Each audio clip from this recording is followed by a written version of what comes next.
Welcome to the first ever Crash Course Kitchen. It's a Crash Course Quick Vid. Today's recipe is sort of a side quest to my Szechuan School series. We're going to be making 2-ingredient Chinese sesame paste. Let's go.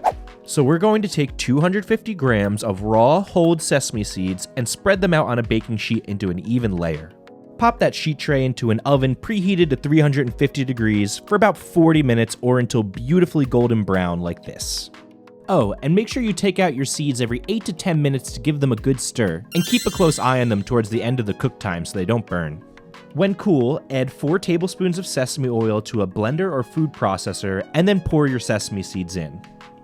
Then crank your device up to 11 and process until a thick paste forms, scraping the sides as needed. Then add about 2 to 3 more tablespoons of sesame oil to this mixture and processed until homogenized and smooth. And now we have a beautiful creamy Chinese sesame paste to jar up. Your Don Don noodles will thank you. And we're done. Check out the rest of my Szechuan School series and subscribe by Crash Course Kitchen. Crash Course